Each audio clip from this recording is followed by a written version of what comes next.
He noticed it on the third day. Not a dramatic change. Not something he would have called alarming on its own. Just a word he couldn't find when he was telling his wife a story. A moment of blankness where the sentence should have been. He put it down to tiredness. His name is Martin. 72 years old. Retired engineer. Sharp, precise. Someone who had never in his adult life lost a word mid-sentence. He was on the third day of a 10-day course of ciprofloxacin. His GP had prescribed it for a urinary tract infection. He hadn't thought to ask about it. Neither had his doctor. By day 5, Martin's wife was paying attention. The words weren't just slipping, he was slower. He was confused at moments when confusion wasn't warranted. He called his GP. What the GP said surprised him.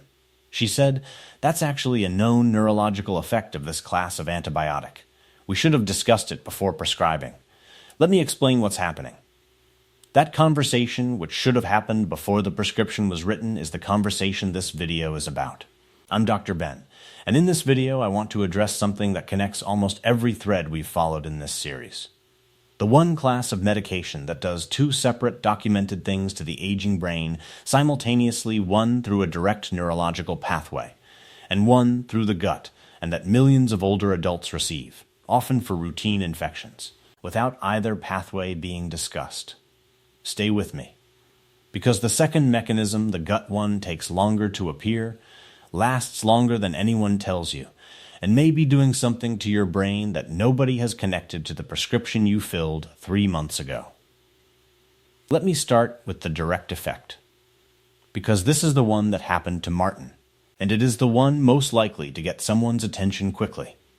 Fluoroquinolone antibiotics, the class that includes ciprofloxacin, levofloxacin, and moxifloxacin, used for urinary, respiratory, and certain skin infections in adults over 60, have a well-documented direct effect on the central nervous system. The mechanism involves GABA receptors. GABA is the brain's primary inhibitory neurotransmitter, the system that regulates neuronal excitability and prevents overfiring. Fluoroquinolones are known to antagonize GABA-A receptors, reducing their inhibitory effect and allowing neurons to fire more easily. In a young, healthy brain with strong inhibitory tone, this is usually manageable. In an older brain where GABA function is already somewhat reduced with age, and where other medications may already be affecting neurotransmitter systems, the effect can be clinically significant. The published clinical literature documents neuropsychiatric effects from fluoroquinolones, including confusion, altered mental status, delirium, and disorientation. In more severe cases, seizures, older individuals are specifically identified as a higher risk population. Research has documented ciprofloxacin-associated altered mental status and confusion with EEG findings, including non-convulsive status epilepticus in some patients. A 2024 clinical review documented that fluoroquinolones are associated with orofacial dyskinesias in older individuals, and that these effects are often under-recognized by prescribing physicians. A 2026 study published in Frontiers in Pharmacology found that antimicrobial-associated neurocognitive adverse effects were consistently under-recognized in clinical practice, particularly in middle-aged and older adults who are more vulnerable due to age-related physiological changes, polypharmacy, and reduced renal clearance. The drug stays in the system longer at this age. The brain is more vulnerable. And yet the conversation about neurological risk often doesn't happen before the prescription is written. That is the first mechanism. Direct, relatively fast, and reversible in most cases when the drug is stopped or switched. Martin's GP switched him to a different antibiotic class. The word finding resolved within 4 days. He finished the infection treatment without incident. But his GP said something that stayed with him. She said, "The neurological effects usually resolve. The gut effects take longer. And those are the ones I'm more concerned about for someone your age." That brings us to the second mechanism. When you take a broad-spectrum antibiotic, any of them, not just fluoroquinolones, the drug does not discriminate between the bacteria causing your infection and the bacteria maintaining your health. It clears the colon with something close to indifference. the pathogens go. And so do the protective species. A 2024 meta-analysis published in Scientific Reports screening 960 articles and including 16 human studies found that long-term antibiotic use was associated with significantly worse cognitive outcomes, with a pooled effect estimate that was statistically significant across all the studies included. I want to be precise about this finding, because precision matters. A separate 2024 study from Harvard Medical School, following over 13,000 healthy older adults, found no association between antibiotic use and dementia specifically. The picture from human research is not settled. The Scientific Reports meta-analysis included a broader range of populations and cognitive outcomes than the Harvard study, and the two findings are not necessarily contradictory. One was looking at dementia in healthy adults, the other at cognitive outcomes more broadly. But the honest characterization is that human evidence on antibiotics and long-term cognitive effects is still developing, and I want to say that clearly. What is not developing, what is documented across multiple study types, is the gut disruption itself. A 2-week course of vancomycin in patients with rheumatoid arthritis left some individuals unable to fully recover their baseline microbiome structure up to 22 weeks after treatment ended. Not 2 weeks, 22 weeks. 5 months. After 60, microbial recovery from antibiotic disruption is slower, less complete, and more dependent on active dietary support than it was at 40.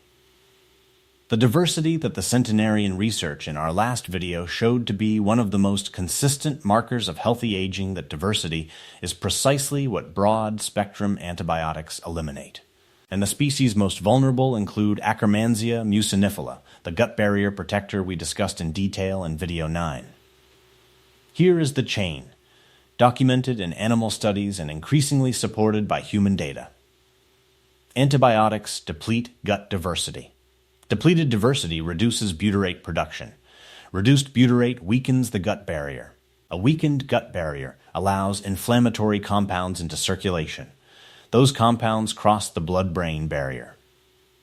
And in animal models, antibiotic-induced gut dysbiosis has been associated with reduced BDNF expression in the hippocampus, the brain's primary region for memory formation. That BDNF finding is animal data and needs human confirmation. But every upstream step in that chain is documented in humans. And here is what nobody tells you when they hand you the prescription. The recovery doesn't happen automatically. If you take a 10-day course of ciprofloxacin and do nothing specific afterward, the research suggests you will spend the next several months with a microbiome that is less diverse, less butyrate productive, and less protective than it was before. Not because of the original infection, because of what you took to treat it. This is not an argument against antibiotics. They save lives. They are often genuinely necessary. Martin needed to treat his UTI. The question is not whether to take the antibiotic, it's what to do in the weeks immediately after. Martin's GP, at the follow-up call, gave him 3 specific instructions, and Martin, who approached everything the way engineers do, methodically wrote them down. The first was a high-potency multi-strain probiotic, started the same week the antibiotic course ended, not during, to avoid the drug clearing the probiotics before they reach the colon. Martin had never taken a probiotic in his life. He asked his GP which strain mattered. She pointed him to a randomized, double-blind trial in healthy adults over 65 that found a specific combination of bifidobacterium strains, taken for 12 weeks, improved cognitive flexibility, reduced stress scores, and significantly increased serum BDNF levels compared to placebo. The mechanism runs through exactly the gut-brain chain we've just described. Martin bought a bifidobacterium-dominant multi-strain product that week and took it every morning for 3 months. The second was fermented foods, daily, for at least 8 weeks. Martin's wife started making a simple miso soup every evening. He added kefir to his breakfast.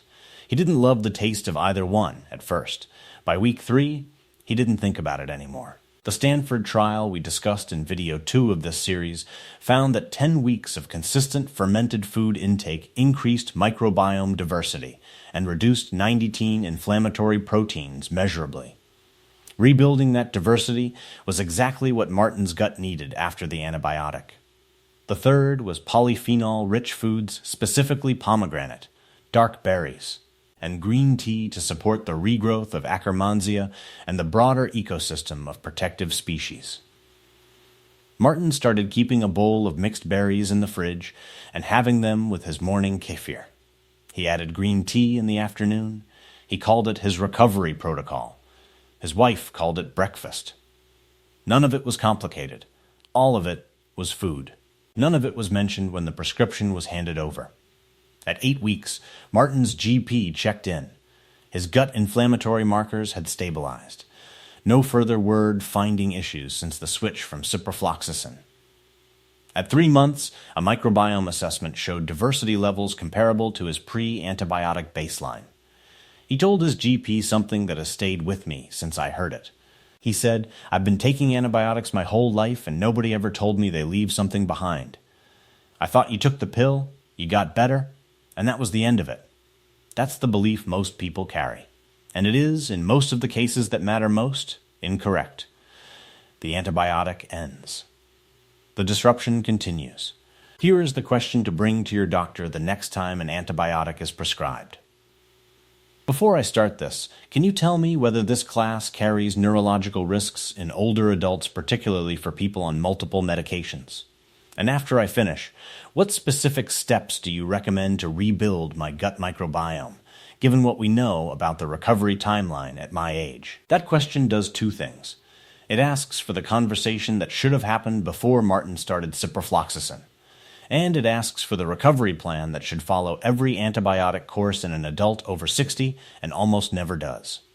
In the next video, I want to step back from specific substances and systems and look at something the entire series has been building toward.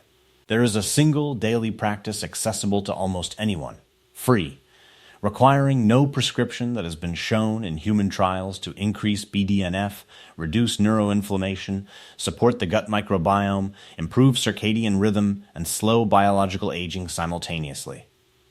It is not a new finding. It has been known for decades. And yet fewer than 20% of adults over 60 do it consistently. The research on what happens to the aging brain when this practice is absent is some of the most alarming data I've reviewed for this channel. And the research on what happens when it's reintroduced even late in life, even after years of absence, is some of the most hopeful. Subscribe so you don't miss it. And if you or someone you know is about to start an antibiotic, share this. Not to stop anyone from taking what they need, to make sure what comes after is part of the plan. I'm Dr. Ben. I'll see you in the next one. The information in this video is for educational purposes only and does not constitute medical advice. Always consult your doctor or a qualified healthcare professional before making any changes to your medications, antibiotics, or health management plan. Never stop a prescribed antibiotic without medical guidance.